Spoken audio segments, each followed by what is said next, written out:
Okay, ఈరోజు మన leader ప్రోగ్రాంలో మన గెస్ట్ ఏదైతే కింది స్థాయి నుంచి ఎదిగినటువంటి మల్కాపూర్ గ్రామ పంచాయతీ మాజీ సర్పంచ్ విజయభాస్కర్ రెడ్డితో ఉన్నాం.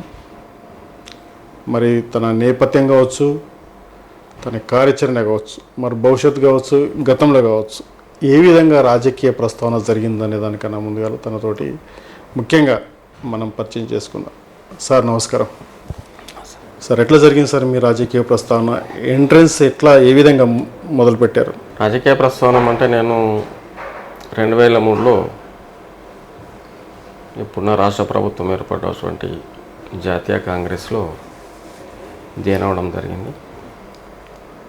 కొత్తగా అనుభవం లేనిది అలా ముందుకు వెళ్తూ 2006లో బీసీ మహిళ వచ్చినప్పుడు మా భార్యను సర్పంచ్గా కాంటాక్ట్ చేయడం జరిగింది. కొద్ది ఓట్ల తేడాతో ఓడిపోవడం జరిగింది. సరే, ఓడిపోయినా కూడా పోయిన మరుసటి రోజు 2 రోజులు గ్యాప్ వచ్చినాక చాలామంది అప్పుడున్న క్యాడర్ నిరుత్సాహానికి గురయ్యారు. అంటే ఒకసారి మీరు ఓటమి పాలైనారు అనమాట. ఎస్. ఎందుకు అట్లా ప్రజలు అట్లా మిమ్మల్ని ఎందుకు గౌరవించారు? కొత్తదనం, ఓకే, తెలియనితనం, పబ్లిక్ పొలిటికల్ మీద అవగాహన లేదు, సర్వీస్ మీద అవగాహన ఉంది కానీ పొలిటికల్ మీద అవగాహన లేదు. కాబట్టి ఎదుటోళ్ళు మనకైనా గొప్ప తెలివితేటలు గలవారై ఉండొచ్చు, లేకపోతే రాజకీయ ఒక రకమైనటువంటి టాలెంట్ ఉన్న వాళ్ళు ఉంటారు. అలా మనకేమీ అర్థం కాలే. నిలబడ్డామా, ప్రజలకు మేము ఈ సేవ చేయగలుగుతాం, ఇది దాన్ని నమ్మించడానికి ప్రయత్నం చేసినాం. అట్లా అప్పట్లో సఫలం కాలేకపోయినాం. అంటే ఓటమి తర్వాత మళ్ళీ రాజకీయానికి దూరంగా ఉన్నారా, లేకపోతే మళ్ళీ అదే ప్రజల మధ్యలో ఉన్నారా? నాకు తెలిసి ఒక 1 వీక్ రెస్ట్ తీసుకున్నాము. క్యాడరు ఎంత కొంచెం నిరుత్సాహానికి గురైతే వాళ్ళను మళ్ళీ ఛార్జింగ్ చేయడం, అక్కడికి వెళ్ళి సురువు చేస్తే సుమారు 2013 వరకు, అంటే ఒక 5 years ఇది, ఒక 2 సంవత్సరాలు స్పెషల్ ఆఫీసర్ పీరియడ్ ఉంటాయి. అంటే అప్పుడు నా సర్పంచ్. అంటే 2009లో ఆయకట్టు చైర్మన్ రైతుల నీటిపారుదలకు సంబంధించినది పోస్ట్ పడితే సరే, ప్రజాసేవకు ఏ పదవున్యం ఉన్నది? ఓకే, అయితే మీరు ఏదైతే ఓటమి పాలైన రోజులలో మీ పరిస్థితులు అనుకూలించలేదంటారా? అది కూడా ఒక పాయింట్ అంటారా? కొత్తదనం, కొత్త వ్యక్తి చేయగలుగుతాడా చేయలేనని మన మీద ఏమైనా అపనమ్మకం ఉండొచ్చు. ఇప్పుడు ప్రజలకు అందరికీ మనం వెళ్ళినోనున్నామా లేదా, ఒకవేళ వెళ్ళినా మన క్యారెక్టర్ మీద, మనం చేసే సేవల మీద ఎంత మేరకు వాళ్ళకు విశ్వాసం ఉందనేది నాకు తెలియదు. కాబట్టి ఆ టైంలో పెద్దగా నేను ఓడాని అనిపించలే, నాకు ఏది అనిపించలే. మొత్తం మీద ట్రయల్ వేసినాం. ఓకే, ఓటమి పాలు చెందినాం. కాకపోతే ఒక్కటి బాధ ఏంటంటే, మీరు అన్నారు అప్పుడు స్థిరంగా ఉంటారు, ఆర్థికంగా లేరు అన్నారు కదా. నాకు అప్పుడు అనిపించింది ఏంటంటే, కొద్దిమంది ఒక ఓసీ, ఒక బీసీ, ఒక బీసీ అమ్మాయి వచ్చి గెలవడం అనేది కొద్ది మందిలో ఉండి ఒక రకమైన రాజకీయ క్రీడ. అంటే బీసీ వచ్చింది కాబట్టి ఒక ఫీలింగ్ అనేది ఏర్పడ్డదా? బీసీ మహిళ, మా భార్య బీసీ, ఓకే, నేను OC. Okay, inter caste marriage. నేను ఒక ప్రైవేటు ఎంప్లాయీగా ఒక గవర్నమెంట్ ఆఫీస్లో పనిచేసిన కాబట్టి, ఒక ఆదాయం కలిగిన ఆఫీస్ కాబట్టి ఎంతో కొంత ఎవరి స్థాయిని బట్టి వాళ్ళకి ఎంతో కొంత వస్తుండే. వాళ్ళందరికీ వచ్చినప్పుడు ఎంతో కొంత కింది స్థాయి అవుట్సోర్సింగ్ అన్నప్పుడు రావడం, దాంతో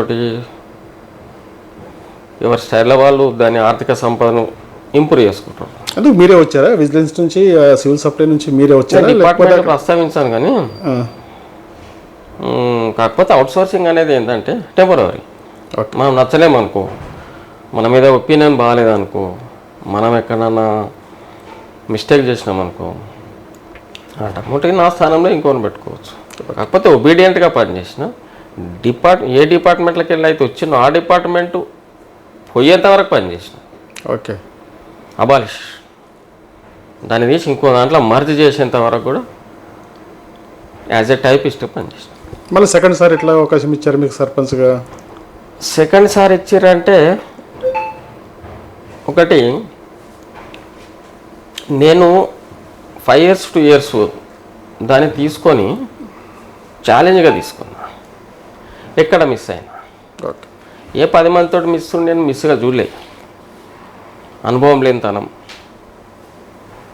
ప్రజాసేవలో నాకు నేను ప్రూవ్ చేసుకునే విధానం ఏందనేసి అప్పుడు గెలిచిన అభ్యర్థి దిక్కు చూడలేదు. ఇక మనం ఏం చేయాలి, ప్రజలకు ఎంత దగ్గరగా ఉండాలి, వాళ్ళకి అవసరాలు ఏమున్నాయి. సార్ ఒక సర్పంచ్ గెలిచిండు, ఊరు కావాల్సిన అభివృద్ధి పనులనే చేసుకుంటాడు, ఇంకా ఏమన్నా వాళ్ళకి చేయవలసిన ఏమో అనే ఉద్దేశంతో ప్రతి కార్యక్రమం లోపల దగ్గరగా ప్రజలకు దగ్గరగా పోయి వాళ్ళకి ఏం కావాలి. చాలామంది ఏమనుకుంటారు, వాళ్ళకి ఏం కావాలంటే డబ్బులు కావాలనుకుంటారు. ఏ పేదవాడు ప్రతి డబ్బు కొరంలో చూడడు.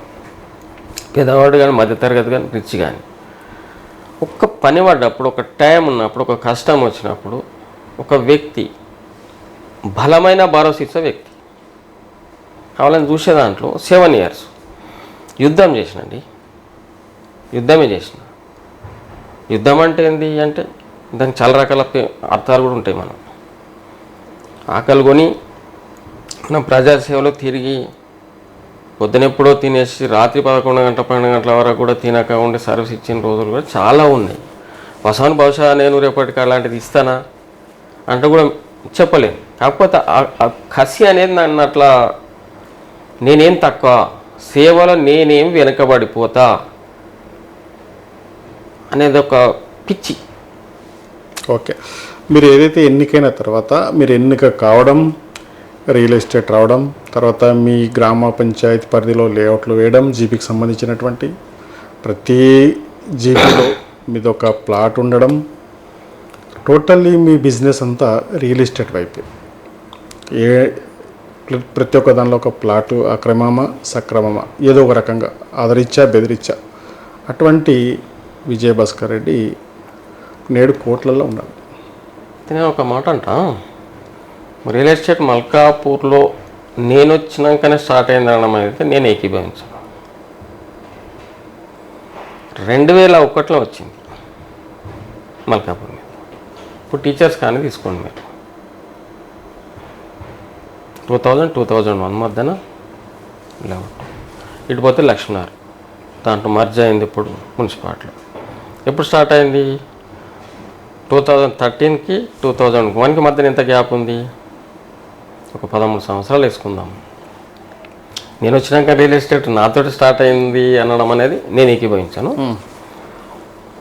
అయితే గతంలో లేఅవుట్ జరిగినాయి, ఒక్కో పీరియడ్లో ఒక రకంగా జరిగినాయి.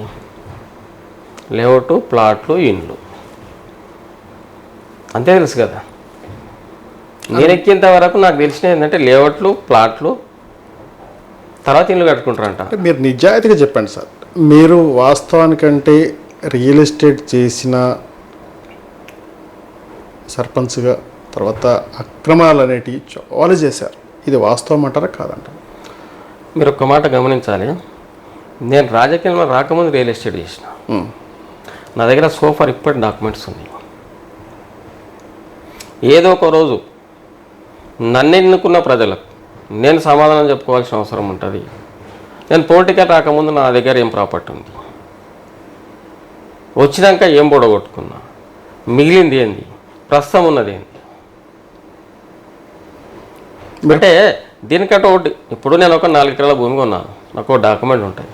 మళ్ళీ నా అవసరాలు అయితే ఎన్నికకు తనకు అమ్మేస్తాను, నాకు అమ్మిన డాక్యుమెంట్ నా దగ్గర ఉంటుంది. అట్లా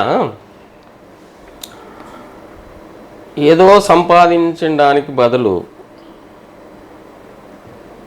ఏం చేసినాం అప్పుడున్న పరిస్థితి అనేది కొంచెం వివరంగా నేను చెప్తాను.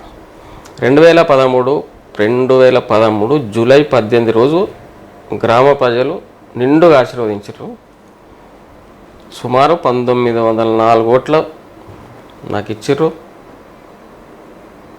భవిష్యత్తులో నాకైతే ఇయ్యరు, మళ్ళా ఇంకెవరికి ఇస్తారో లేదో నాకు తెలియదు, నాకైతే ఇయ్యరు. దీంట్లో నేను ఎన్నికగా అయినా అలా కాలం 2 నెలలు గడుస్తూ ఉంది. లేఅవుట్ ఇట్లా ఏదో ఒకటి ఆడొట్టి ఒకటో రెండో ఇట్లా వచ్చాయి. రొటీన్గా సెక్రటరీ అడుగుతాడు, ఇట్లా వచ్చినాయంటే సరే అని అన్న దాంట్లో ఏంటంటే మన కొత్తలో ఏం తెలుస్తుంది అంటే ఎవరో సెక్రటరీ ఉంటాడు, సర్వసాబు వాళ్ళు లేఅవుట్ అడుగుతారు, నేను ఏంది ఏం సంగతి అనేది నాకు వాస్తవానికి తెలియదు. కాకపోతే ఇప్పుడు ఏం మాట్లాడినా కూడా అది నాకు నేనే సాటిస్ఫై పొందవలసి ఇంకో నమ్ముతానని నేనైతే విశ్వసిస్తలేను. I will try my best efforts, నమ్మించడానికి ప్రయత్నం చేస్తాను. అయితే దాంట్లో ఎంతో కొంత నాకు అక్రమం అని తెలియనప్పుడు నేను చేసే పని అక్రమం తెలియక చేసే పనులు రొటీన్గా పోతున్నప్పుడు ఎంతో కొంత 10-20% or 15% maybe direct or indirect జరిగి ఉండొచ్చు. అంటే మొత్తానికి తెలియకుండానే తప్పులు జరిగి ఎవరు చేసినా బాధ్యత నేనే వహించవచ్చు. ఆఫ్ ద రికార్డ్ బాధ్యత నేను, ఆన్ రికార్డ్ ఒక సెక్రటరీ వహిస్తుండొచ్చు. కాబట్టి ఎంతో కొంత తప్పు జరిగిందని, ఎందుకంటే ఏదో లేని డాంబికత, నేను అలాంటి కాదు, నేను వైట్ పేపరు, నేను వెన్న పుస్తను మొత్తం మీద కరప్టెడ్ అని అయితే కరప్టెడ్ అనే దాంట్లో కూడా ఇంకొకటి చెప్తున్నాను. దాంట్లో సెక్రటరీ ఏదో ఉన్నప్పుడు ఇట్లా సర్వసభ ఏమైనా ఊరు డెవలప్మెంట్కు అది అంటే అప్పట్లో మామూలు ఏమైనా లేఅవుట్ చేసిన అవి చేసిన నేను వింటుంటే స్ట్రీట్ లైట్లు అడగడము, వాళ్ళతో మీరు డొనేషన్ చేయండి అనేది అట్లా ఎట్లో ఇది అది జరిగింది. సరే పైసలు ఇచ్చి రాయలేరంటే అప్పుడున్న భూముల రేట్లు, అప్పుడున్న గజాల రేట్లు, అప్పుడు నేను సర్పంచ్ అయినాటికి 40 నుండి 60 లక్షల మధ్యన ఎకరం భూమి ఉంది. సుమారు 12,000, 13,000, 14,000 గజం భూమి పోతుంది. ఎంత ఇవ్వాలి సర్పంచ్కి, సెక్రటరీకి ఎంత ఇవ్వాలి, 14 మంది వార్డు మెంబర్కి ఎంత ఇవ్వాలి? అప్పటికే పంచోడు అనేది మొదలు. ఇప్పుడు తీసుకున్నారు అంటున్నప్పుడు ఆయన ఎకరం భూమి కొనడానికో 6 ఎకరం అమ్మేసి వీళ్ళకి పంచేయాలన్నా, ఓకే 6 ఎకరం అమ్మేసి పంచాను. కాకపోతే ఏంటంటే ఒక సర్పంచ్ అన్నప్పుడు ఒక నాయకుడు ఎప్పుడైనా తన లోపటున్న ఆర్థిక పరిస్థితి, కష్ట సుఖాలు అనేటివి దాచుకొని బయటికి ఎప్పుడైతే నిబ్బరంగా ఉంటాడో ఆ నాయకుడిని ఎవడు నమ్మడు. ఆయన దగ్గర ఏదో ఉంది, ఎంతో ఉంది, అంతులేని నిధి ఉంది అనుకుంటారు. అసలు ఏముంది ఏం లేదన్న సంగతి ఆ ఒక్క వ్యక్తికి మాత్రమే తెలుస్తుంది. ఓకే, ఇప్పుడైతే ఒక 2 ఎకరాలు మీ గ్రామ పంచాయతీలో ఉన్నట్టేగా, 2 ఎకరాలు సంపాదించినట్టేగా? నేను సంపాదించింది 2001 సంపాదించంటే మీన్ మా నాన్నగారు ఒకనొక టైంలో చిరు మిడిల్ రైతు అనుకో, ఒక 15 ఎకరాలు 8 ఎకరాలు 12 ఎకరాలు రైతు. అవసరారీత్యా పంటలు పండగ కావచ్చు. మై హ్యాండ్ మై ఏజ్ ఒక 17 సంవత్సరాలు 18 సంవత్సరాలు వచ్చినాటికి లేదు. మీ బాల్యం ఎట్లుండే, మీ స్థితిగతులు ఎట్లుండే, బాల్యం చిన్ననాటి స్థితిగతులు ఎట్లా ఉండే, ఏమని మీకు? ఎందుకంటే ప్యూర్ ఫ్యామిలీ, అందులో మీకు భూమి ఉన్నప్పటికీ మీ నాన్నగారు అమ్ముకున్నాడు, ఏదైతే అవసర రీత్యాలు కావచ్చు. ఆ పొజిషన్లో మీరేం గోల్ తోటి ఉన్నారు? అయితే ఒక్క మాట నేను ఒక్కడ నాన్నగారు అమ్ముకోవడం అనేది నేను చెప్తుండొచ్చు. నాన్నగారు మా అవసరాలు అయితే అమ్ముకున్నాడు, కుటుంబ అవసరాలు అయితే అమ్ముకున్నాడు. నాన్నగారు is a my great hero, నాకు మంచి గురువు.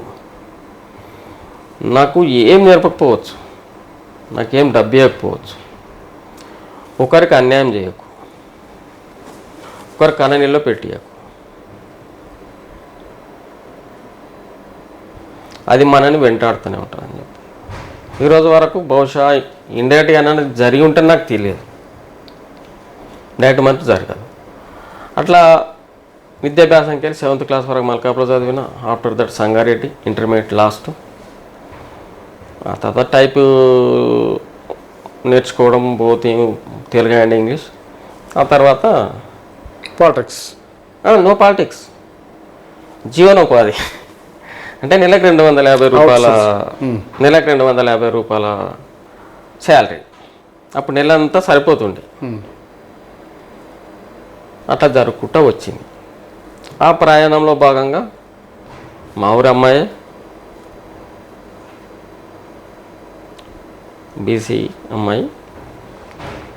ఒకనొక సందర్భంలో పెళ్ళి చేసుకుందాం అనుకున్నాం, చేసుకున్నాం, అది అయిపోయింది. ఇప్పుడు బాబు, ఒక పాప. ఓకే, మొత్తానికైతే మీరు ఏదైతే నాన్నగారి ఆస్తులు తను మీ అవసర నిత్యాలు అమ్ముకున్నప్పటికీ ఎప్పుడైనా విజయభాస్కర్ రెడ్డి అవమాన పాలు ఎదుర్కొన్న సందర్భాలు ఉన్నాయా? అంటే ప్రజల నుంచి కావచ్చు, మీ రిలేటివ్స్ నుంచి కావచ్చు. అంటే ప్యూర్ ఫ్యామిలీ ఉన్నప్పుడు ఒక స్థితి అనేది ఒక వెరైటీ ఉంటుంది. అయితే వాస్తవానికి ఇక చెప్తే మొత్తం ప్రైవేట్గా ఉన్నది కూడా చెప్పాల్సి వస్తుంది కొన్ని సందర్భాల్లో కూడా. నేను అరౌండ్ సరే 7th 8th 9th అనేది అది స్టూడెంట్ లైఫ్. ఎవరి లోపల జెలసీస్, ఎవరు నెగ్లిజెన్సీలు, ఒకరు మనని చిన్న చూపు చూడడం అనేది కనిపిస్తుండే, కానీ అంత మనకంత ఈయన ఇట్లా నేనేం అనుకోకపోతుంటే, ఎప్పుడైతే నా 10th క్లాస్ అయింది, ఇంటర్మీడియట్లో నా ఫేస్ అంటే నాకు అన్నీ తెలిసిపోతున్నాయి. మా నాన్న ఎదురు వెళ్తే ఈయన మన డబ్బులు ఆడతాడే అని కూడా సైడ్ అయిపోయినటువంటి దిగ్గటి వాళ్ళు ఉన్నారు, దగ్గర వాళ్ళు. నేను 2001లో డ్యూటీ అబాలిష్ అయిపోయిన తర్వాత ఏం చేయాలి అర్థం కాక డిఫరెన్స్ బిజినెస్ చేద్దామనిపించింది. అప్పుడు ట్రేడర్స్, బిజినెస్ మ్యాన్స్ తోటి తిరుగుతుంటే కొంచెం సర్కిల్ మెయింటెనెన్స్ దాని స్టైల్ అలాగ ఉండే కదా. అంత సర్కిల్ ఎదిగినప్పుడు నాకు కింది సర్కిల్ నాకు అలవాటు కావాలంటే వాట్ కెన్ ఐ డూ, నేనేం చేయాలి, to do not to do అని నా ఫ్రెండ్స్ తోటి కలిపి ఏం చేద్దామంటే వాళ్ళు ఫైనాన్స్ దాన్ని అది కాదు, స్క్రాప్ దుకాణం పెడతామని. వాళ్ళు ఎగ్దాం షాక్ అయ్యారు. ఏందిరా స్క్రాప్ దుకాణం పెడతామంటావు?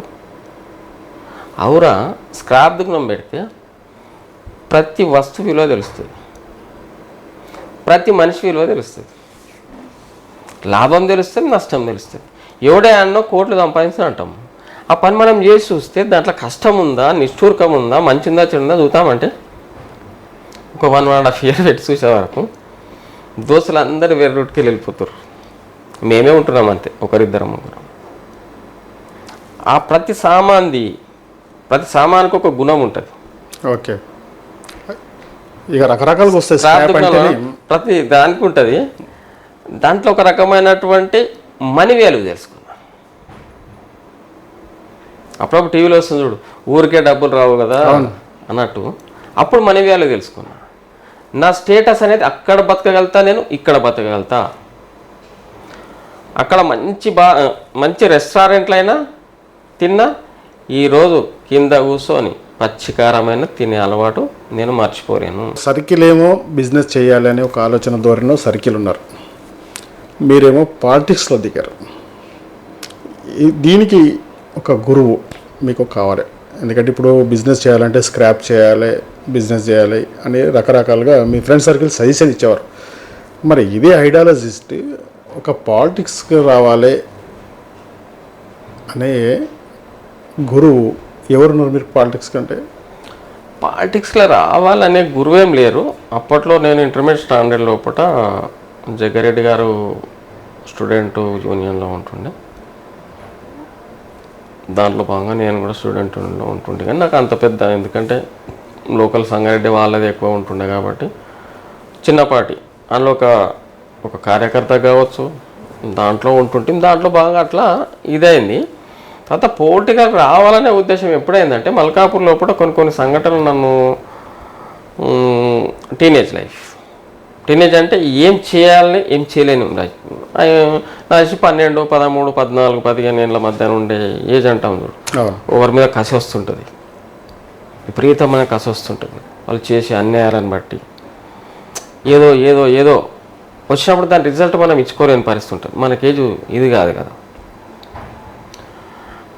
దాంట్లో భాగంగా అప్పట్లో నా మిత్రునితో అన్నా నేను ఏదో ఒక రోజు మల్కాపూర్ సర్పంచ్ అవుతాను. నా మిత్రుడు ఉంటాడు, వాడు ఇప్పటికి గుర్తు చేస్తుంటాడు, ఏంద్ర అంత ముందు అన్నావంటే నాకు పుట్టింది నాకు వాస్తవానికి గురువు ఆయనే అనుకున్నా. అంటే ఈ రిజర్వేషన్లో ఇవన్నీ ఏమి తెలియదు పరిస్థితుల్లో ఎప్పుడే మీరు సర్పంచ్గా అయితే అనేది ఒక కళ. ఎందుకు కళ అంటే ఒక మనిషి ఒక రాజరికానికి ఒక గ్రామానికి నేను కావచ్చు నువ్వు కావచ్చు నాయకుడు అవుతున్నప్పుడు ప్రజల సర్వీస్ అనేది మాటలకు పరిమితం కాకుండా మనసుతోటి వచ్చే రోజు నువ్వు చేస్తావు. మస్తు అంటాం, నలుగుట్లో అంటాం, రకరకాలు అంటూ ఉంటాం. కానీ ఎంత మేరకు దాని మీద నువ్వు బాధ్యత పెట్టుకొని ఉన్నావు, ఎంత మేరకు నీ మనసావాచ సేవ సేవ సేవ అంటే ఏంది? ఇట్లా మనం పోయి ఏదో అన్నదానం పెట్టేసి అందరికి అన్నం పెట్టేసినామంటే అది సేవనా? ఏదో కొద్దిమందిని అప్పటిదప్పట్లా ఇట్లా వాళ్ళకి ఏదో ఇచ్చేసి సేవనా? అసలు సేవ అంటే ఏంది? అసలు పదం సేవ అనేది ఎట్లుంటుందేమో కానీ ఇట్లా వాడుతుర్రా, రౌండ్గా వాడుతుర్రా, ఎట్లా వాడుతుర్రా అర్థమైతలే. అంటే నాయకులు అయితే ఇప్పుడు ఓట్ బ్యాంక్ కోసం అయితే సర్వీస్ అయితే చేస్తుంటారు, సేవ అదే కదా. ఎంతో కొంత పొలిటికల్ ఉన్నప్పుడు ఎజెండా ఉంటుంది. ఎప్పుడైతే సేవ అనేది ఉన్నప్పుడు అల్టిమేట్లీ నువ్వు వాళ్ళకి నాయకుడు అయిపోతావు. ఐదర్ ఒక సర్పంచ్గా సక్సెస్ అవుతావో లేదో తెలియదు, ఒక ఎంపీటీస్గా సక్సెస్ అవుతావో గెలుస్తావో లేదో తెలియదు. అల్టిమేట్లీ వాళ్ళ మైండ్లో నువ్వు నాయకుడు అయిపోయి ఉంటావు. పదవికి కావాలని నీకు అధికారం కావాలనుకున్నప్పుడు ఇది నీకు సపోర్ట్ వస్తుంది. కానీ వాళ్ళకి ఆల్రెడీ వాళ్ళ మైండ్ లోపలికి వెళ్ళామనుకో, నువ్వు వాళ్ళ గుండెలో నాయకుడవై ఉంటావు అంతే. మనమై మనం పేరు పెట్టుకొని మనం కొన్ని ఎట్టుంటాయి, వారసత్వ రాజకీయాలు ఉంటాయి. నేనదేనంటే ప్రతి మనిషి క్యారెక్టర్లో డిఫరెన్స్ ఉంటుంది సమాజంలో. తాతకు కొడుకు మనకి 3 స్టేజ్ల క్యారెక్టర్స్ ఉంటాయి, ఈక్వల్ క్యారెక్టర్స్. బ్లడ్ గ్రూప్ కూడా చేంజ్ ఉండే అవకాశం ఉంటుంది, డిఎన్ఏ సేమ్ ఉంటుండొచ్చు. కాకపోతే ఏంటంటే సేవ అనే ముసుగులో రాజకీయంగా నేను కూడా కావచ్చు, ఇంకోరు కావచ్చు, ఆ పేరు పెట్టకుండా నువ్వు చేసేది ఏదో చేసుకుంటూ వెళ్ళిపో. నీకు వాళ్ళ బ్లెస్సింగ్స్ ఎవరికైనా ఉంటాయి. నేను అదే అనుభవించిన. ఓకే, ఇప్పుడు మనకు గ్రామ ప్రజల్ని అడిగి తెలుసుకున్న విషయానికి ఎందుకంటే సేవ తర్వాత విషయం కానీ కోట్లు సంపాదించిన మాట అయితే వాస్తవం. అది భాస్కర్ రెడ్డి బయట ఉండి రాజకీయం చేస్తాడు, గ్రామాలలో తక్కువ, బయట ఉంటాడు, బయట ఉండి రాజకీయాలు చేస్తాడు. నేను వాస్తవానికి బయట ఉండి సర్పంచ్ గెలిచిన. మరి అదేమంటారు అంటే జనాలకి ఏం తెలియదా? మల్కాపూర్లో సమస్య వస్తే ఫస్ట్ భాస్కర్ రెడ్డి తెలుస్తుంది. సమస్యాత్మకం ఉంటే ఫస్ట్ భాస్కర్ రెడ్డి ఆడికి అందుతాడు. అప్పటికి వీళ్ళకి ఎవరికి తెలియదు. భాస్కర్ రెడ్డి అర్ధరాత్రి నుండి తెల్లారేంత వరకు ఎప్పుడు ఫోన్ కొట్టినా లేపుతాడు. మధ్యాహ్నం 1.5-2 గంటలు 80% ఫోన్ బంద్ ఉంటుంది. ఇది మల్కాపూర్ పబ్లిక్ తెలుసు, సోకాడు ఇప్పుడు ఎమ్మెల్యే గారు తెలుసు, మాజీ ఎమ్మెల్యే గారు తెలుసు. 80% టైంలో ఇంచుమించు నాకు చేయరు. అంటే భాస్కర్ రెడ్డికి అయితే అధికారం నాయకుడే కావాలి కదా, ఏ పార్టీ అయినా పర్వాలేదు. అధికారము అనేది నాకు ఆర్థికంగా లాభం పెట్టేది ఉన్నదాన్ని అధికారంగా భావిస్తుంది. అయితే పదవి లేనికి అధికారం లేనట్టు ఎట్లా భావించాలి? మీ మనస్సాక్షి మీరు అడుగుతున్నాను ఒక మాట, నేను ఒక మాట మిమ్మల్ని అడుగుతాను. డబ్బు అనేది చెప్పినంత సేపట్లో దాంట్లోకి 2-3 మంచోడని కూడా చెప్పి ఉండాలి. నా అంచనా నిజమైతే అంటే చేసిండు, అది కూడా మంచితనం కూడా చేసిండు. మంచిదానికన్నా సంపాదన విషయంలో మాత్రం బాగా చేశారు అనేది కాన్సెప్ట్. సరే, ఇప్పుడు సరే ఎట్లా సంపాదించడం అనేది కాదు, మొత్తానికి బేసికల్గా మీరు గెలిచినప్పుడు తర్వాత లేఅవుట్ల విషయం కావచ్చు, తర్వాత స్పాన్సర్ విషయంలో కావచ్చు, మొత్తానికి మీకు లక్ కలిసి వచ్చిన టైం అది లక్ అనేది నేను ఒక ఆర్థిక విషయంలో లక్ అన్నాను. సర్పంచ్ గెలవడం అనేది లక్ అంట. ప్రజలకు, నన్ను ప్రేమించిన ప్రజలకు, నేను ప్రేమించిన ప్రజలకు ఒక రకమైన అనుబంధం ఏర్పరిచేకి సర్పంచ్ అని ఒక వారధిగా ఉంటుందని నేను లక్గా భావిస్తాను. డబ్బు అనేది నేను లక్ అన్నాను. ఎందుకంటే డబ్బు వెంబడి నాకు ఒకటి మా నాన్న చెప్తుండే, డబ్బు వెంబడి పరిగెత్తకు, అది నీది కాదు, నీ వెంబడి రాదు, నీ దగ్గర ఉండదు. నువ్వు చేసుకున్న పని చేసుకుంటూ వెళ్ళిపో. వచ్చిన ప్రతి రూపాయి నీదా అంటే నీ దగ్గర నిల్వ ఉంటుంది అన్నాడు. ఇంకా అట్లే అవుతున్నా అట్లే ఉన్నది. ఇంట్లో కోట్లు అంటున్నావా, నాకు ఐటీ రిటర్న్స్ ఉంటాయి, ఇవన్నీ ఉంటాయి కదా. ఇక బినామీలు సునామీలు అంటారు, దానికి ఇంకొక పేరు ప్రత్యేకంగా ఉంటుంది కదా. అవి ఎవరి మీదైనా చెప్పొచ్చు. ఇప్పుడు నీకు నాకు 10 సార్లు టచ్ అయిపోయినాం అనుకో, నేను నీకు బినామా నువ్వు నాకు బినామా అని కూడా మన ఇద్దరి మధ్య రావచ్చు. అంటే మీరు గతంలో ఇప్పుడు మీరు జగ్గారెడ్డి అంటే బేసిక్గా జగ్గారెడ్డి అడుగుజాడలు నడిచినటువంటి క్యాండిడేట్ అని ప్రజల యొక్క అభిప్రాయం. అయినప్పటికీ కూడా అంత అవకాశం ఇచ్చినప్పటికీ జగ్గారెడ్డి తర్వాత ఆయనను మర్చి ఆయనను పక్కన పెట్టేసి మళ్ళీ బీఆర్ఎస్ పార్టీలో చేరి మొత్తానికి మీ సెల్ఫ్గా అయితే వాసనే సర్పంచ్ గెలిచినాక 2014లో కొత్త గవర్నమెంట్ తెలంగాణ రాష్ట్ర సమితి వచ్చినప్పుడు నాకు చాలా కొద్దిమంది ఇట్లా వచ్చేసి టీఆర్ఎస్లోకి రండి అంటే అలా వస్తే ఏముంటుంది రాకపోతే ఏమో నాకు అర్థం కాలేదు. అప్పుడు కూడా ఈ తొక్కేసుడు లేపేసుడు అనే సంగతి నాకు తెలియదు. తర్వాత సార్కి అడిగింది నేను, సార్ జగేట్ సార్కి అడిగింది నేను, భాస్కర్ ప్రభుత్వం లేదు నేను లేను కదా, ఊరు డెవలప్మెంట్ చేసుకుందామని కష్టపడ్డావు ఇన్ని రోజులు కాదు, నువ్వు అనుకున్న రీచ్ కాలేకపోతావు, వెళ్ళిపో, ఇంటుంటే కొంచెం ఇబ్బంది పెడతారా అన్నాడు. అంటే భయపడేం పోలే, సార్ సలహా ఇచ్చినాను పోయినా. అంటే ఇబ్బంది ఎట్లా పెడతారు అని మీరు అడిగారా? సార్ ఎట్లా పెడతారు సార్ ఇబ్బంది అంటే? నేను అడగలేదు, పార్టీకి రమ్మని సార్ పొమ్మని నేను పోయినా అంతే. సార్ పొమ్మని నేను పోయినా. ఇప్పుడు రమ్మన్నారు వచ్చిరా? లేదు, ఆత్మ మనం దెబ్బతిన్నది, అన్నా వస్తున్నానా రా అన్నాడు. ఎందుకు అక్కడ చింతప్రభక దగ్గర మీకు చేరలేదా? అన్న భోజనం చేసుకొని నీకే రా అంటాం.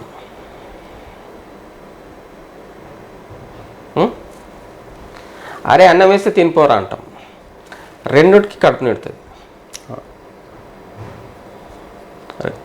ఆహార పదార్థం ఒకటే, మనం భోజనం వేస్తే కడుపు నిండుతుంది. ఎంత కడుపు నిండినా మాటలో ఆత్మ మనం దెబ్బతింటుందా లేదా? అంటే మీకు ఆత్మగౌరవం అది 100% ఉన్నది. దాంట్లో 50% యాక్సెప్ట్ చేయను. అట్ ద సేమ్ టైం జనాలంటే పిచ్చి ఉన్నది. అంటే నువ్వు కొంచెం యాక్షన్ చేస్తూ ఉన్నావేమో, రేపటికి ఏమైనా ఎజెండా ఏదైనా కలరా ఇరా అనేది కాకుంటే ఏంటంటే, ఇప్పుడు ఒక్కొక్కరికి ఒక అలవాటు ఉంటుంది, దాని లోతుకి వెళ్ళడానికి దాని టేస్ట్ తెలుస్తుంది అనేది. ఇది నువ్వు ఎక్కువ గర్వంగా ఓవర్లుకో చెప్తున్నావు అంటే ఖచ్చితంగా ఓవర్లుకో కాదు, నాకు కాన్ఫిడెన్స్గా చెప్తున్నా, నాకు పిచ్చి. ఓకే, పాలిటిక్స్ మనం పక్కన పెట్టుకుంటే మీ జరిగినటువంటి గ్రామ పంచాయతీ 2 భాగాలుగా విడిపోయింది, మున్సిపాలిటీ తర్వాత గ్రామ పంచాయతీ. మీ పీరియడ్లోనే జరిగినటువంటి సిచ్యువేషన్ ఎందుకు అది ఇవ్వాల్సి వచ్చింది? మున్సిపాలిటీ ఎందుకు గెలపవలసి వచ్చింది? మీరు ఎందుకు గ్రామ పంచాయతీగా మిగిలించి వచ్చింది? దానికి ఎందుకు ఒప్పుకున్నారు? అంటే మీరు ఏమన్నా లోపకారి ఒప్పందాలు జరిగినాయా? అయితే అందులో ఏంటంటే, అప్పట్లో సంగారెడ్డి మున్సిపాలిటీలో 1,00,000 జనాభా ఉంటూ ఫండింగ్ ఒకసారి సెంట్రల్ గవర్నమెంట్ స్కీమ్ పెట్టింది, సంవత్సరం 100 కోట్ల బడ్జెట్ ఏదో స్కీమ్కు, దానికి 100,00,000 జనాభా ఉండాలనే ఉద్దేశంతో పెట్టిన దానికి ఆ 1,00,000కు తక్కువ ఏం చేశారంటే, కొన్ని గ్రామాలు విలీనం చేసే ప్రక్రియ లోపల వీళ్ళు ఏదో లోపల చేస్తుర్రు. నాకు కొంచెం తెలియదు, ఇట్లా అఫిషియల్గా ఇండైరెక్ట్గా నాకున్న సంబంధాలను బట్టి కొంచెం నాకు సమాచారం తెలిసింది. నేను అలర్ట్ అయినా ఒక 15 రోజులు బాగా ఇబ్బంది పడ్డ, మెంటల్గా స్ట్రెస్ అయినా. ఎందుకంటే అదొక పెద్ద అపనింద.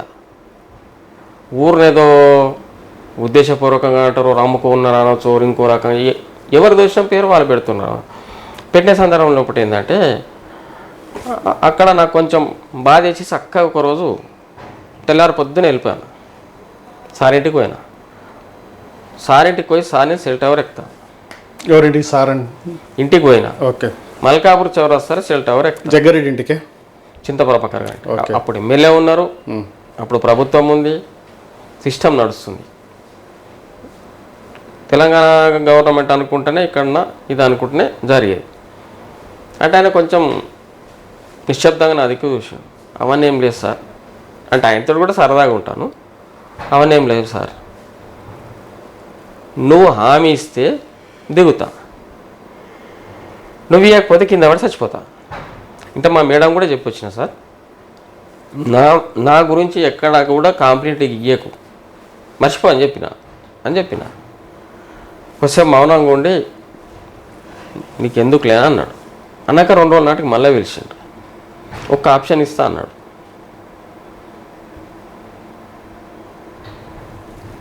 మొత్తమా కొంచెమా అన్నప్పుడు అల్టిమేట్లీ మనిషి ఏం కోరుకుంటాడు, కాలు పోనే మొత్తం ప్రాణం పోనే అన్నప్పుడు కాలైతే పోని మనిషి అయితే బతకనని. అయితే ఇలా నా స్వార్థం కూడా ఒకటి ఉంది. అక్కడ విడవడానికి కూడా ఇష్టం లేదు, ఎందుకంటే కొన్నేళ్ల సంధి ఉన్నటువంటి అనుబంధం ఉంది. అలా నాకు మంచి ఆదరణ ఉన్న ఇవి ఉండే, మనసుకు బాధ అయినా కూడా ఏదేముంది ఏంటంటే ఎంతో కొంత మనం ఇచ్చేద్దామనే ఉద్దేశం. మళ్ళీ ఇంకొక విషయం వస్తే మల్కాపూర్ చౌరస్తాలో ఒకటి ఏంటంటే హై స్పీడ్ వెహికల్స్ మూమెంట్ బాగా ఉంటాయి. కొత్త మోడర్న్ కార్లు వస్తున్నాయి కాబట్టి చాలా యాక్సిడెంట్లు జరిగినాయి. ఏ బండి ఎంత స్పీడ్ వస్తుందో మనం రోడ్ క్రాస్ అవుతున్నప్పుడు మనకు తెలియదు ఎంత స్పీడ్లో వస్తుందని. చాలా యాక్సిడెంట్ జరిగే సందర్భంలో పాటు కొత్త ప్రభాకర్ ఎంపీ గారి దృష్టికి తీసుకుపోవడం, ఎమ్మెల్యే గారి దృష్టికి తీసుకుపోవడం, దాంట్లో చాలా స్ట్రగుల్ పడ్డా, దీంట్లో పడ్డా. ఫ్లైఓవర్ ఎస్పెషల్లీ మల్కాపూర్ ప్రజల సపోర్ట్ తోటి మనస్ఫూర్తిగా నేను చేసిన. ఈరోజు ప్రతి జాల శిలాపలకం ఉంటుంది 100%. దానికి కూడా నాకు ఈరోజు వాళ్ళు దూరం ఉన్నా వాళ్ళు నాకు సహకరించారని చెప్తాను. ఓకే, దీనిలో ఒక లాజిక్ పాయింట్ ఏంటంటే ఇప్పుడు ఏదైతే సరే మున్సిపాలిటీ గెలుస్తుందా, తర్వాత నిధులు ఎక్కువ వస్తాయా, నిధులు తక్కువ వస్తాయా, లేకపోతే గ్రామ పంచాయతీ ఇంకా అభివృద్ధి జరుగుతుందా అనే విషయం కన్నా మీరు సొసైటీ చేసుకుంటా ఫ్యామిలీ నేను చెప్పేసి వచ్చిన అని ఒక పర్సనల్ టైప్ ఆఫ్గా ఒక గ్రామ పంచాయతీ జరుగుతున్నటువంటి అన్యాయమే తన కుటుంబానికి జరుగుతున్నట్టుగా ఫీల్ అయ్యి మీరు అక్కడ ఆ సంబంధిత శాసనసభకి చెప్పడం అంటే అది ఒక డ్రామా అంటారా, లేకపోతే అది వాస్తవం అంటారా? అయితే కొన్నిసార్లు ఇప్పుడు దీంట్లో అనుకునే వాళ్ళు 2 రకాలు ఉంటారు. డ్రామా అనుకునే వాళ్ళు డ్రామా అనుకుంటారు, వాస్తవం అనే వాస్తవం. నేనైతే నాకు మనసుకు వచ్చిందైతే ఒక మాట చెప్పాలి. ఒక వ్యక్తి ఒక పేదరికం కావచ్చు, మనం ప్రేమించే వాళ్ళు కావచ్చు, ఏదో కావచ్చు, వాళ్ళకి సడన్గా ఒక గాయం అవుతుంది. లేదా ఇంకొంచెం పెద్ద గాయమైన సందర్భంలో కూడా మనం ఆడికి పోయి పరామర్శించే సందర్భంలో కూడా ఎంతో కొంత ఒక మనిషిగా కొంతమంది సెన్సిటివ్ మైండెడ్గా ఉంటారు, కొంతమంది హార్డ్ మైండెడ్ ఉంటారు, సెన్సిటివ్ ఉంటారు. అలా టైంలో చిన్న కళ్ళ నీళ్ళు వాళ్ళ దాంట్లో తిరిగితే అది డ్రామా అనుకుంటే నేనైతే దాన్ని ఎక్కిలేను సార్. ఎందుకంటే ఇది డ్రామా అనేది ఎంతమంది ఇది ఒక డ్రామాటిక్ స్వార్థంతో చేస్తున్నారని ఎంతమంది ప్రజలు దాని మీద పూర్తి స్టడీ చేసుకుంటారు. మా అంటే 10 మంది 50 మంది వ్యవసాయ కూలీలు చేసుకుంటారా, అన్ఎడ్యుకేటెడ్ చేసుకుంటారా, వాళ్ళకి అది తెలియదు కదా. మీకు చెప్పిందాక ఇప్పుడు మీ ద్వారా వాళ్ళకి తెలుస్తుండవచ్చు, కానీ వాళ్ళకి తెలియదు. నా చుట్టూన్న కొద్దిమంది తెలుసు. ఇంకా నేను చచ్చిన తర్వాత వాళ్ళు అనుకుంటారు నేనైతే విన కదా. ఓకే, అంతే. మొత్తం మీద మీ దగ్గర మీ సర్వీస్లో మాత్రం బేసికల్గా మున్సిపాలిటీ గ్రామ పంచాయతీ విడిపోయినప్పటికీ కూడా ఫ్లైఓవర్ అనేది మీ ఆధీనంలో మొత్తానికి బేసిక్ కండిషన్ తోటి తీసుకొచ్చినటువంటిది ఒక మీ చిరస్థాయి గుర్తింపు అనవచ్చు. ఇంకా కొంచెం ఒకటి ఏంటంటే సర్పంచ్గా ఉన్నప్పుడు బిహెచ్ఎల్ వారి సహకారంతో అదనం గదులు వెరీ స్టాండర్డ్. ఈ పక్కన మీరు ఇప్పుడు వస్తున్నప్పుడు ఆరాధన ఫుడ్స్ ప్రైవేట్ లిమిటెడ్కి వెళ్ళి ఒక వాటర్ సంపు 150,000 లీటర్ల కెపాసిటీ వాటర్ సంపు సుమారు మ్యాక్సిమం ఇప్పుడు తొడేలుగూడెం ఉంటుంది, అవతల మున్సిపాలిటీ పోవచ్చు, మల్కాపూర్ పోవచ్చు, ఎస్సీ కాలనీ పోవచ్చు, బీసీ కాలనీ పోవచ్చు, అన్ని రోడ్లు 70% సుమారుగా వేయడం. హైమాక్స్ లైట్లు మల్కాపూర్ గ్రామానికి అలవాటు లేకుండా ప్రతి టర్నింగ్ ఏరియాలో, ప్రతి చౌరస్ ఏరియాలో అది వేయడం. మల్కాపూర్ సబ్స్టేషన్ ఉంటే ఊర్లకు, మహిళలు చీకటి అయితే మల్కాపూర్ చింతలు ఉంటే ఊర్లకు నడిచిపోవాల్సి వస్తుంది. స్ట్రీట్ లైట్ వేయడం. అక్కడికి వెళ్ళి కుతుబ్ షా పేట హామ్లెట్ విలేజ్ ఉంటుంది, ఆడికెళ్ళి 18 స్తంభాలు వేసి ఆ రోడ్లో వాళ్ళు వీళ్ళు చిల్లర మల్లర తాగుబోతులు అప్పుడప్పుడు కూర్చొని తాగుతుంటారని నాకు మెసేజ్ తెలిసి అక్కడికి కూడా మహిళలు ఊర్లకు నడుచుకుంటూ వెళ్ళి నాకు ఫిర్యాదు అందిన నేపథ్యంలో కూడా ప్రతిది ఎప్పటిదప్పుడు ఐమాక్లైన్స్ సిస్టమ్స్, వాటర్ సప్లై సిస్టమ్స్. అయితే చాలామంది ఏమనుకుంటారంటే గ్రామాలకు డెవలప్మెంట్ ఎంత ముఖ్యమో గ్రామ ప్రజల ఆరోగ్యాలు కూడా కాపాడవలసిన బాధ్యత ఆ ఊర్లో ఎవరైతే అధికారంలో ఉంటారో కాపాడుకోవాల్సి వస్తుంది. ఇలా నేను కావచ్చు, రేపు ఇంకోరు కావచ్చు, నిన్ను ఇంకోరు కావచ్చు, మొన్న ఇంకోరు కావచ్చు. ఆరోగ్యాలు ఏంది? నేనున్న 5 ఏళ్ళ పీరియడ్లో డెంగ్యూ జ్వరం రాలేదంటే మీరు నమ్ముతారా? అంటే పారిశుద్ధ్యం అనేది క్లీన్ చేశారనమాట. పారిశుద్ధ్యం ఉండాలి. దోమంద మందు కొట్టియాలా. ప్రతి మురికి కాలువ ఆ లిమిట్ పీరియడ్ లోపల శుభ్రపరచాలి. ప్రతి డ్రింకింగ్ వాటర్కి సంబంధించిన ఓవర్ హెడ్ ట్యాంకులు కావచ్చు, గ్రౌండ్ లెవెల్ ట్యాంకుల లోపల బ్లీచింగ్ పౌడర్ చేయాలి. అక్కడ ఉన్నటువంటి దగ్గర హాస్పిటల్ ఉంటుంది, నీట్గా ఉందా, ఎంతమంది వస్తారు, ఎంతమంది పోతారు. ఇప్పుడు మనం అంటాం సార్ ఏమవుతుంది ఇది ఇట్లా అనుకునే వాళ్ళు ఉన్నారు. ఒక 10 నిమిషాలు మనం జాగ్రత్త పడకపోతే ఒక నిండు ప్రాణం పోయే అవకాశం ఉంటుంది, 2 లక్షల రూపాయలను ఖర్చు అయ్యే అవకాశం. ఓకే, అది మీరు చేసినటువంటి సర్వీస్. అది సర్వీస్ అంటే మీరు ఏదైతే అంటే భవిష్యత్తు వాళ్ళకు కూడా సర్వీస్ అది నేను రిక్వెస్ట్ చేసి చెప్తున్నా. ఎవరైనా ఉండొచ్చు, ఎవరు ఉంటుండొచ్చు, ఏందో కానీ ఓకే అదొక విధానం చెప్పట్టాలి. గ్రామ పంచాయతీలు ఏంటంటే రకరకాలుగా పంచాయతీలు వస్తాయి. పొలంలో కావచ్చు, తర్వాత ఇంటి పక్కల పంచాయతీలు కావచ్చు, పోలీస్ స్టేషన్ సంప్రదింపులు కానీ, తర్వాత సర్పంచ్గా సంప్రదించడం కానీ జరుగుతుంటాయి. ఎన్ని జరుగుతుండే మీ దానిలో మీ పీరియడ్లో ఎన్ని పోయినాయి? పోలీస్ స్టేషన్కి ఎన్ని పోయినాయి? దీనికన్నా ముందు ఒకటి ఏంటంటే ఇంతకుముందు కూడా చెప్పేదంటే కూడా మిస్ అయ్యాను. గ్రామ పంచాయతీ బిల్డింగ్ కూడా కన్స్ట్రక్షన్ నా పీరియడ్లో చేయడం జరిగింది. మీరు అన్న ఊర్లో ఒక భార్య భర్తలు చేళ్ల కాడ అన్నదమ్ముల మధ్యన ఎంతో కొంత ఆల్కహాల్ తీసుకున్న వాళ్ళ మధ్యన కావచ్చు, అసందర్భంగా ఊర్లో బైక్ ఆటో బైక్ ఇవన్నీ చాలా రకరకాలు వస్తూ ఉంటాయి.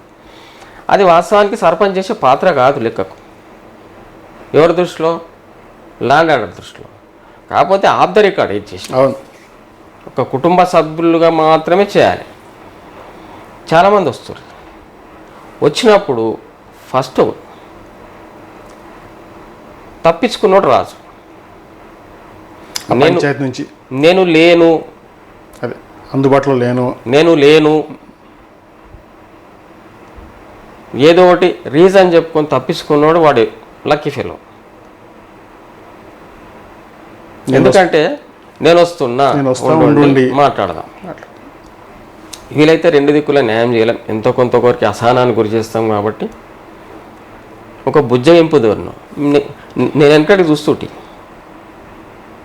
అది ఇప్పుడు సందర్భం కాదని నాకు తెలియదు కానీ ఆ లాంగ్వేజ్ టూ మచ్ మాట్లాడుతుంది. అవును, ఆ మాట్లాడే లాంగ్వేజ్ వింటే ఈరోజు యువకుడు వాడు ఏ రకం తయారవుతాడో తెలియదు. టూ మచ్ లాంగ్వేజ్ అంటే నా పాలిటిక్స్కి ఇది కూడా ఒక బేస్. అందుకే మీరు చరిత్రలో ఒకసారి వెనకపోతే విప్లవాలు ఏడ పుట్టినాయి, గ్రామాల్లో ఎందుకు పుట్టినాయి అంటే పెద్దరికం పోకడలు దారి తప్పినప్పుడు పుట్టినాయి.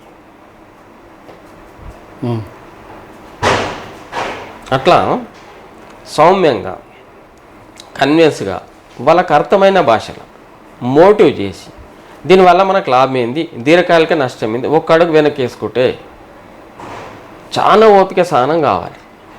అంటే ఈ రోజులలో మనం చెప్పి లేచేట లోపలనే వారు 2-3 సార్లు తినేసి వస్తారు. ఓకే, ఇట్లా పోతాడు, ఇంటర్వ్యూలు అంటాడు, తినేసి వచ్చేస్తూ ఉంటారు కూడా. చాలా ఓపిక కావాలి. అంత ఈజీ అనేది అది 100% అది మనస్ఫూర్తి చెప్పాలనుకుంటాడు. అంటే ఇప్పుడు మేము అక్కడక్కడ వింటుండే ఏంటంటే సరే తనకు సంబంధించినటువంటి క్యాండిడేట్ను న్యాయం చేస్తాం, లేదంటే ఇద్దరి మధ్యలో సెటిల్మెంట్, నాయకుడు మాట్లాడతాడా, లేకపోతే నాకు ఇంత ఇస్తావా, నేను నీకు న్యాయం చేస్తా, భూముల కాడ కావచ్చు, లేకపోతే ఆలమూల పంచాయతీ కావచ్చు, అంటే అక్కడక్కడ మేము వింటుంటాం. అంటే అటువంటి స్థితిలో ఏమన్నా చేశారంటారా, లేకపోతే జెన్యున్గా చేశారంటారా? అసలు అలాంటి ఉద్దేశం ఉందనే సంగతి నాకు తెలియదు వాస్తవానికి. అప్పుడు ఆ ఊర్లో ఉన్న ఒక సర్పంచ్గా ఉన్నోని మూడ్ ఆఫ్ స్టైల్ ఎట్లుంటుందంటే, ఈ పంచాయతీ జరిగితే ఆ రోజు ఏదో చేయించినంత సంతోషం అయితే అందరికి గుర్తుంటే నేను అనను. ఓకే, ఇదేం దరిద్రం అనుకుంటాడు ఉంటాడు.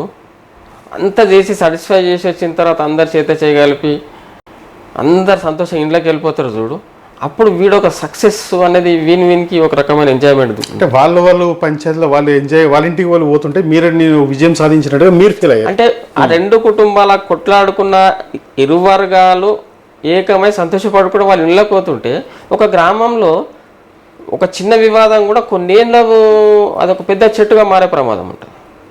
అది ఎప్పటికప్పుడు మనం చేనులోపట ఎలా తీసేస్తామో పిచ్చి మొక్కలు కానీ, ఎప్పటికప్పుడు ఒక సమస్య రాని గ్రామం అంటూ ఉండదు. వచ్చిన సమస్యను ఎప్పటికప్పుడు సార్ట్అవుట్ చేసుకుంటూ, లేకపోతే అది ఏమైతే ఫైళ్ళు పెండింగ్ అయినట్టు అయితే అవి ఇప్పుడు వచ్చినాయి మీ దృష్టికి. ఇప్పుడు మామూలుగా ఈ జనరేషన్లో ఇప్పుడు చూస్తుంటాము, ల్యాండ్ల మీద కేసులు కావచ్చు, అడవిలో వేస్తున్నటువంటి కేసులు కావచ్చు. ఎందుకంటే మార్కెట్ వాల్యూ పెరిగిన సందర్భాలలో వాళ్ళు కూడా ఫ్యామిలీ కౌన్సిలింగ్ తర్వాత లేకపోతే ఫ్యామిలీ మెంబర్గా వాళ్ళు ఒక పిటిషన్లు వేయడం భూముల మీద, అటువంటి పంచాయతీలు ఏమన్నా? అయితే నా దృష్టికి అయితే నేను అనుకున్న స్థాయిలోకి ఇంత వస్తా అనుకున్నా కానీ నాకు అంత పెద్దగా అనిపించలేదు సార్.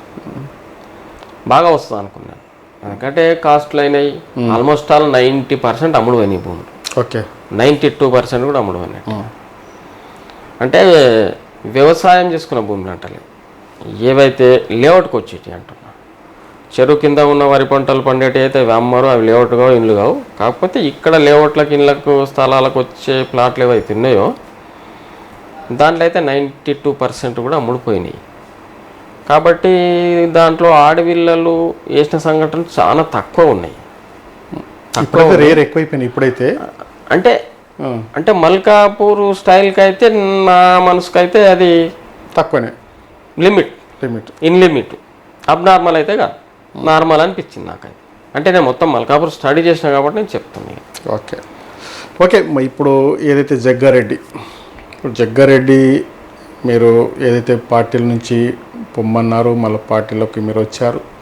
అంటే ఇప్పుడు ఇక్కడ ఉన్నటువంటి ప్రజల యొక్క ఆకాంక్ష ఏంటంటే, వాళ్ళ ఆలోచన విధానం ఏంటంటే, మళ్ళీ భాస్కర్ రెడ్డి గారు మళ్ళీ కాంగ్రెస్ పార్టీలో జాయిన్ అయ్యారు, మళ్ళీ జగ్గారెడ్డి వెంబడి తిరుగుతూ ఉన్నాడు. ఏంది అనేది ఒక సందేహం వాళ్ళకి కలిగింది. అంటే మళ్ళీ ఏ దాని మీద ఖర్చు చెప్పేశారు, జడ్పీటీసా లేకపోతే ఇంకా ఆల్టరేషన్, ఇంకా నామినేటా? అందుకే ప్రజల నోట ఎప్పుడు ఉంటే అది అదృష్టంగా భావించాలి. అది మంచి పేరు ఉండదు, చెడ్డ పేరు ఉండదు. నా దగ్గర ఖర్చీఫ్లే చాలా తక్కువ, ఇంకా వేయడానికి ఏం కుర్చీలు నేలేం కాదు. నాకు అలాంటిది ఏం లేదు. నిర్మోహమాటంగా ఏ ఉద్దేశంతో కానీ ఏది రాలి. కాకపోతే ప్రజా జీవితంలో అసందర్భంలో రాజకీయాలకు వెళ్ళి తప్పు అని ఇంట్లో పడుకుంటే ఏంటంటే, తనని నమ్మిన 10 మందికి న్యాయం చేయలేక నేనా 10 మంది సరిత ఇంకోరి దగ్గరుకోవాల్సిన అవసరం లేకుండా రాజకీయాలు ఒదిగుండాము, పదవులకంతా పెద్ద ప్రాధాన్యత ఇవ్వాల్సిన అవసరం లేదు, ఉరుకురికి అని అయితే అవసరం లేదు. ఇష్టపడతారు కదా జగ్గారెడ్డి కూడా, మిమ్మల్ని అంటే ఇష్టపడతారు కదా, లైక్ చేస్తారు. ఇష్టపడితేనే ఆయన కష్టపెట్టొద్దు కదా. రేపు ఏం ఆశించారనమాట జగ్గారెడ్డి తరఫు నుంచి? 100% ఆశించాలి, 100% ఆశించాలి. అంటే ఇస్తే కూడా తీసుకోరా జగ్గారెడ్డి గారు మీకు? ఏ పదవి సార్ ఇస్తే నా ప్రజలకు లాభం జరిగేది ఉంటే ఖచ్చితంగా తీసుకుంటాను, తప్పదు కదా. మళ్ళీ పబ్లిక్ సర్వీంట్ చేయాలని ఇప్పుడు నాకు కడుపు నిండి ఉంటుంది సార్. 10 మందికి భోజనం ఇచ్చినప్పుడు నేను తిన్నగా వద్దులే అన్న, ఆ ఫలాలు 10 మందికి చెందాలి. దాని ద్వారా జరిగే సిస్టమ్స్, న్యాయాలు అనేవి జరగాలి. అంటే మొత్తానికైతే ఇంకా పబ్లిక్ సర్వీస్ చేయాలనేది మీ ఆలోచన? చేస్తా సార్. నేను అనారోగ్యగ్రస్తునిగా ఇంట్లో పడే స్టేజ్ వరకు నేను చేస్తాను. పబ్లిక్ జీవితంలో ఉంటారు, ప్రజాక్షేత్రంలో ఎట్టి పరిస్థితుల్లో ఒకటి ఉంటాను. నాకు పదవి అనేది కాదు, పదవి అనేది అలంకారప్రాయంగానే ఉంటుంది, అది వేరే విషయం. దానికంటూ కొన్ని పవర్లు ఉంటాయి, కొన్ని జాగాలో ప్రోటోకాల్ సిస్టమ్ ఎంతో కొంత ఒక 40% ప్రజలకు న్యాయం జరిగే దాంట్లో పదవి నేను ఏకీభవిస్తాను. మిగతా 60% తన గట్స్ కావాలి సర్వీస్ చేసే. ఇప్పుడు సార్ సర్వీస్ అనే విషయంలో చాలా రకాలున్నాయి. ఇప్పుడు రాజకీయంలో ఒక పదవి రానికే కూడా నాట్ ఓన్లీ డబ్బు నమ్ముకొని పోతే నేను డబ్బు పెడతాను. డబ్బు అనేది వన్ ఆఫ్ ది పార్ట్. అది 5 రకాలు ఉంటాయి రాజకీయాల్లో. 5 రకాల ప్రయోగాలు జరగాల్సింది, జరిగితేనే విజయవంతుడు అవుతాడు. తప్పితే డబ్బు అనే నా మీద చేస్తే అది ఏమైతే కింద తూటు పడుతుంది. ఎట్లుంటుంది మీకు జగ్గారెడ్డికి మీ ఈ మధ్యలో? ఇప్పుడు ఎందుకంటే ప్రభుత్వం అధికార కాంగ్రెస్ పార్టీ ఉంది, జగ్గారెడ్డి బిజీ లైఫ్ స్టైల్లో ఉంది. మీకు అవకాశం కల్పిస్తారా? ఎప్పుడైనా కలుస్తారా? మీకు ఏదైనా ఈ సమస్యలు కావచ్చు, గ్రామ పంచాయతీ సమస్యలు కావచ్చు, లేకపోతే పార్టీలో ఉన్నటువంటి రివ్యూ మీటింగ్స్ కానీ అటువంటి చర్చలు ఎప్పుడైనా జరుపుతారా? జనరల్గా జరుపుతాడు. కాకపోతే ఈ మధ్యన ప్రభుత్వం వచ్చేసింది కొంచెం తగ్గింది. రెండవది ఫోన్లో అందుబాటులో ఉంటున్నాం కాబట్టి ఆ సమస్య అనేది ఉత్పన్నమైతే లేదు. ఇక మూడో అంశం వస్తే ఏంటంటే జగ్గారెడ్డి గారు ఉన్న వాళ్ళందరూ జగ్గారెడ్డిని చేసిండు ఏదో రోబో సినిమా లేక. అంటే మీరు కూడా జగ్గారెడ్డి అంటే ఆన్ బిహాఫ్ ఆఫ్ అది ఏంటంటే ఆడు ఒక వ్యక్తి, ఒక బాస్కెట్ అనే వ్యక్తి ఒక మండల ఆఫీస్కో ఒక పోలీస్ స్టేషన్ కాడికైనా పోతే జగ్గారెడ్డి ఫోన్ అవసరం లేకుండా పలానా జగ్గారెడ్డికి సంబంధించిన మనిషి ఈయన అని పనిచేస్తారంటే ఇట్ మీన్స్ జగ్గారెడ్డి చాట కావచ్చు, జగ్గారెడ్డి డబ్బు కావచ్చు, జగ్గారెడ్డి ఇంకోటి కావచ్చు. జగ్గారెడ్డి ఫోను జగ్గారెడ్డి డిస్టర్బ్ చేయకుండా ఆయనకి ఇతరాతర పనులు చాలా ఉంటాయి. ఓకే, నియోజకవర్గానికి సంబంధించిన అభివృద్ధి పనులు కావచ్చు, రకరకాల పనులు ఆయన డిస్టర్బ్ చేసుకోవచ్చు. ప్రతి ఫోను ఆయనను ఇబ్బంది పెట్టే రకంగా సార్ ఎంఆర్కి ఫోన్ చేశారు, సార్ ఆర్ఐకి ఫోన్ చేశారన్న దాని బదులు ఒక నాయకుడిని గట్సున్న నాయకునిగా తయారు చేసిండు. It means Jagga Reddy. అంటే మీరు చేస్తున్నారంటే క్యాండిడేట్ చేస్తున్నారంటే జగ్గారెడ్డి ఫోన్ అనేది అక్కడ కాకపోతే ఆడ తప్పులు చేసే దాంట్లో జగ్గారెడ్డి అనేది ఏముంటుంది, బాస్కెట్ అనేది ఏముండదు. ఆడ తప్పుల విషయంలో కూడా ఎట్టి పరిస్థితుల్లో కూడా దాంట్లో ఎప్పుడు కూడా వాళ్ళు ఏదానికి ఎంకరేజ్ చేయరు, మనం కూడా పోలేము. ఇప్పుడు జగ్గారెడ్డి ఫోన్ అనేప్పుడు తప్పుల దగ్గరికి అనేది జగ్గారెడ్డి ఫోన్ పోతుంది, మంచి దగ్గర కూడా పోతుంది. అక్కడ కూడా సిచ్యువేషన్లో జగ్గారెడ్డి ఫోనే అని అనుకోవచ్చు కదా, జగ్గారెడ్డి పాత్రనే ఉండొచ్చు కదా. అయితే రాజకీయ నాయకుడు వాస్తవానికి అయితే నేను రాజకీయ నాయకుల విషయంలో ఒకసారి చూస్తే ఏంటంటే ఒక ఇంటి పెద్ద మనిషి లెక్కని బాధితుని కాపాడుకోవాలి, బాధించటోని కూడా కాపాడుకోవాలి, దెబ్బతింటోని కాపాడుకోవాలి, కొట్టినోని కూడా కాపాడుకోవాలి. అది ఇంతవరకు న్యాయం అన్న. ఎప్పుడైతే కాపాడుకోలేదు దీర్ఘకాలిక రకమైనటువంటి వివాదాలు ఏర్పడతాయి. మళ్ళీ ఇద్దరిని తప్ప ఒప్పు చేసిర్రా సమన్వయం చేసి ఒక రకమైన సిస్టంలకు వాళ్ళు మైండ్ సెట్లకి వెళ్ళి తీసేసేటట్టు ఉంచాలి. నేను ఓసారి బాధితుడు గాయపడ్డాడు ఉంటాడు, బాధపడ్డాడు ఉంటాడు, 90% చేయాల్సింది. ఎట్ ద సేమ్ టైం ఇక్కడ ఉన్నదాన్ని సెక్యూర్ చేయాలంటే ఇక్కడ ఉన్నటువంటి బాధించిన వాడిని కూడా కొంచెం ఇచ్చేవాల్సి వస్తుంది. అట్లా జగ్గారెడ్డి దారి ఏంటంటే ప్రతి విషయం లోపల ఏంటంటే మాకు ఒక ఐకాన్ లెక్కనేది. ఏ విషయం లోపల కూడా ఆయన ఎప్పుడు దేని విషయం లోపల కూడా ఆయన గిట్లా ఉండాలా గట్లా ఉండాలనుకుంటా 10 మందితో మాట తెచ్చుకోకండి అనేది ఒకటి నాకు చెప్తా ఉంటాను. దిశానిర్దేశాలు మీకు అందిస్తారనమాట. 10 మందితోటి మాట తెచ్చుకోకండి. ఎక్కువ చెప్పాడు, సింపుల్గా చెప్తే మా డిక్షనరీలో చెప్తే ఇష్టం వచ్చిన పదాలు వచ్చేస్తాయి. ఏదైతే భాస్కర్ రెడ్డి అయితే తన బాల్యం నుంచి తన ఒక లీడర్గా ఎదిగాడు. మరి జగ్గారెడ్డి ఆశీస్సులతో ప్రజాక్షేత్రంలో మళ్ళీ అడుగు పెడతా, ఖచ్చితంగా ప్రజలతో ఉంటా, ప్రజలకు మరింత సేవ చేస్తాను. మరి ఏదేమైనప్పటికీ తన ప్రాణం ఉన్నంత వరకు నేను ప్రజా సేవ చేస్తాననేది ఒక సంకల్పం తనలో ఉన్నది.